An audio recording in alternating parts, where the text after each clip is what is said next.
Bismillahirrahmanirrahim. Assalamualaikum warahmatullahi wabarakatuh. Pemirsa yang dirahmati Allah, marilah kita simak ceramah dari Buya Syakur Yasin dengan tema hikmah di balik ujian dan cobaan. Sebelumnya marilah kita bersolawat terlebih dahulu. Allahumma sholli ala Sayyidina Muhammad wa ala ali Sayyidina Muhammad. Marilah kita doakan semoga almarhum Buya Syakur Yasin diberikan tempat terbaik di sisi Allah Subhanahu wa Ta'ala. Amin ya Rabbal Alamin. Yang namanya ujian, cobaan itu kita jangan menghayal terlalu enak-enaknya saja.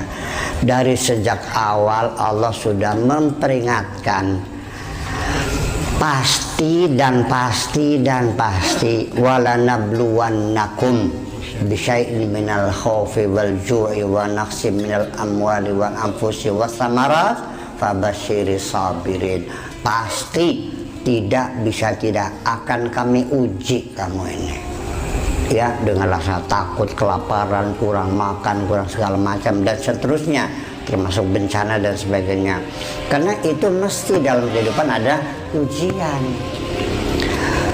Kalau ada orang penjahat bertobat masuk Islam, itu pun Allah sudah memperingatkan, ahasiban nasu an yutraku an yaqulu amanna wa hum la yuftanun. Jangan dikira mereka mengatakan beriman lalu enak saja tanpa diuji. Pasti diuji oleh Allah. Ujian itu penting. Sebab kenapa? Tanpa ujian kita tidak mengerti makna hidup ini. Ujian itu, anak-anak kita menghadapi ujian dengan penuh gembira. Karena di balik ujian ada testimoni, ada pengakuan bahwa dia sarjana, dia dapat ijazah. Tapi orang tuanya melarikan diri dari ujian. Ya kenapa? Karena orang tuanya nggak paham di balik ujian itu selalu ada kenaikan pangkat. Mungkin nggak orang naik pangkat nggak diuji? Orang masuk pegawai negeri diuji nggak? Naik golongan diuji nggak? Semua diuji. Jabatan semua diuji. Bahwa itu tidak bisa tidak diuji. Tanpa ujian tidak mungkin. Jadi ya sudah, tsunami barusan puting beliung ya, Panggulagan pada remuk rumah. Iya, pondok saya juga kena sedikit di atap, di bangunannya paling tertinggi yang 3 tingkat itu juga terbuka, tapi nggak apa-apa. Itu ya sudah, kita perbaiki saja. Adapun lalu kita bagaimana menyikapinya tergantung kita bagaimana mengapresiasi. Yang paling baik adalah kita harus introspeksi. Barangkali kita melakukan kesalahan, ini teguran dari Allah, itu saja. Tetapi tetap saja ada 2 jenis.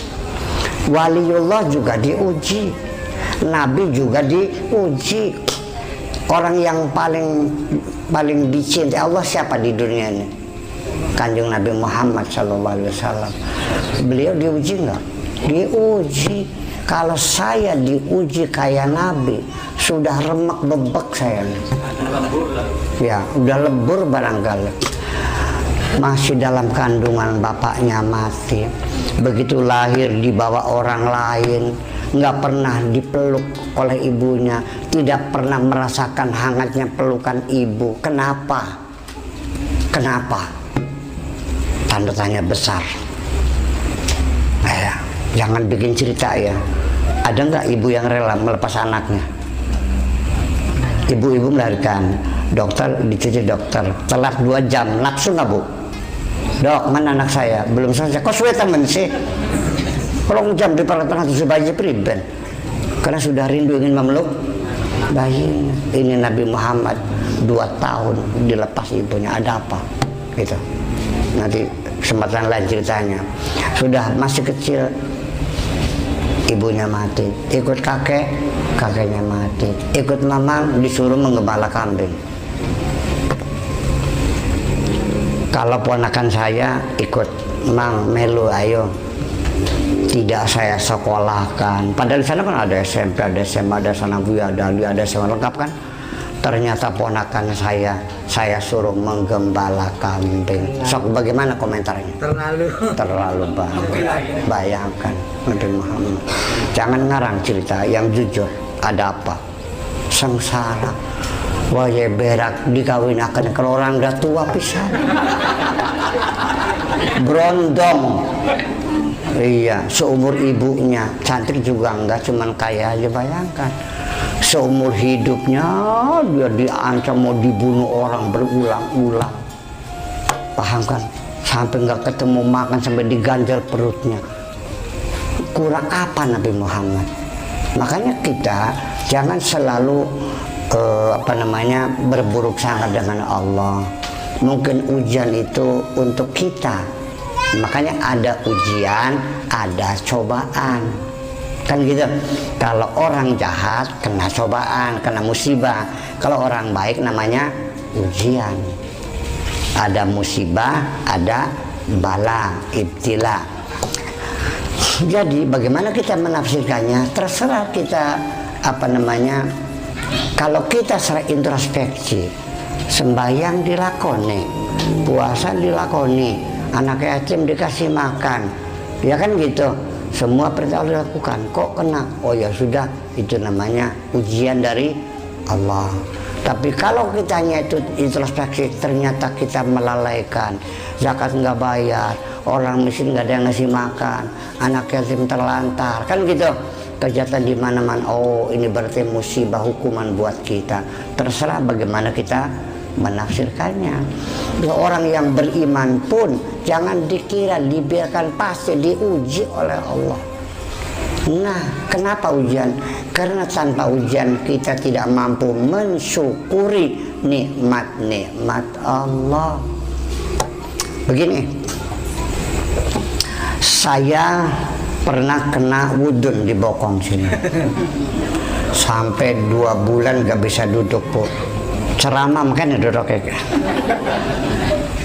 baru terasa, ya Allah, nikmatnya bokong bukan main, bantal permanen nempel, duduk di mana saja empuk semua kan gitu.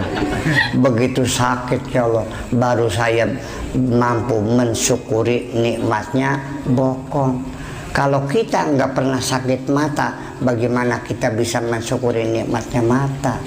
Jadi ujian juga perlu minimal untuk menyadarkan kita supaya jangan lengah dalam kehidupan ini. Pak Kiai Harun sering masuk jalan tol kan, sambil apa di benjolan-bonjolan? Untuk apa itu? Supaya supirnya jangan lengah. Itu penting ujian. Jadi ibu-ibu juga sekali perlu bertengkar dengan suami. Yang enggak kan lu cuma sama mesra terus ya kira-kira anak dia cocok koro centong. Nah setelah itu kan mesra lagi kan gitu. Nah, saya kira itulah dinamika. Jadi kita kedua-duanya, apapun yang terjadi, apa musibah, apa ujian, apa nikmat, semuanya tidak ada pilihan. Kita selalu memuji Allah. Beli payu-payu laki, alhamdulillah. Ketemu demenan, alhamdulillah. Ngejak kawin, alhamdulillah. 2 laki, lakinya demenan maning. Oke. Oleh duit akeh, alhamdulillah. Oleh setitik, belum di duitnya hilang, alhamdulillah. Jadi wali. Seperti itu. Nah nanti kalau kita selalu memuji Allah, apapun selalu alhamdulillah, maka ketahuilah wahai hambaku, apabila mulutmu selalu memujiku, maka apapun yang keluar dari mulutmu kukabulkan semuanya. Sami Allahu liman hamidah. Sekarang bagaimana caranya Buya Syakur memuji Allah supaya semua yang keluar mulut kita menjadi kenyataan? Mari kita dengarkan. Memuji Allah tidak boleh ada ruang-ruang kosong, tidak boleh ada tetesan-tetesan akhir. tumplakan blak kabeh. Rabbana lakal hamdu, wahai Tuhan kami selalu memujimu. Berapa banyak? Mil'us samawati sakebekeng langit, wa mil'ul ardi lan sakebekeng bumi, wa mil'u ma syi'ta min syai'in ba'du lan sakebeke seberang kanane langit lan sakebeke seberang kanane bumi. Bisa maning oleh duit akeh, oleh setitik, oleh duit, duitnya hilang, selesai. Wong pegangan tadi wali kabeh itulah. Makanya itu sholat dibaca lakal hamdu ala maqadir ya, dalam kode itu ya mil samawati wa mil ardi. La subuh ada lagi yang dalam kode walakal hamdu ala maqadir, kami selalu memujimu apapun keputusanmu. Paham? Bisa? Ya harus bisa. Lalu apa? Tidak ada lain kita kepada Allah, hanya memujinya. Gusti Allah ku ajalak dikecerakikah? Kecerak mana si pipe mana? Iya, ya sudah cep meneng aja kayak basote. Terus alhamdulillah, lihat sawah kena kelowor, alhamdulillah. Lihat sawah dimakan tikus, alhamdulillah. Bareng-bareng mangan kus, alhamdulillah. Nah itulah bahwa kita ini ternyata mungkin sebabnya kita hidup susah ini karena kita tidak pernah memuji Allah. Kerjane nyalak-nyalak kena Gusti Allah baik. Di pai hujan baik, kecek masya Allah, popok digaring-garing, gaba pada cukul maning, garap kiamat takin ke, insya Allah. Malaikat uang pegagan ngeceraki kita baik kan kak. Dari pilihan Gusti ya, wis tutupan belangit kayak hujan maning, kerap ditutup. Akhirnya apa? Sawah pada meletak kabeh, sumur garing, mau udan beli bisa dodok, gua yakin beli bisa cewek. Seberkebat kebut jagat di panas temen Allah kayak neraka kan dia trek maning. Akhirnya jadi gusana malaikat masih yang kecerek baik. Dari priben jawis digilir, esok udan, sore beli, awan udan, bengi beli, engkau udan, engkau beli, masih kecerek baik. Iki jagat leglong temen.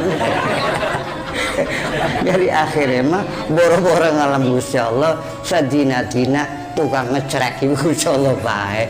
Bulan iki dikecereki maning iya puting beliungnya kena segala macamnya. Itulah kira-kira yuk ke depan kita jangan usah menyangkal apapun kepada Allah. Sami'na wa ata'na ghufranaka rabbana wa ilaikal masir. Maknanya sami'na siap kami terima segala keputusanmu, watona dan siap kami laksanakan segala keputusanmu. Ketika ada kesalahan dalam melaksanakan ghufranaka rabbana, wahai Tuhan kami ampunilah kami, wa ilaikal masir, keputusan terakhir adalah engkau yang menentukannya. Begitu indahnya Al-Quran, nggak tahlil diwaca, tidak pernah dihayati.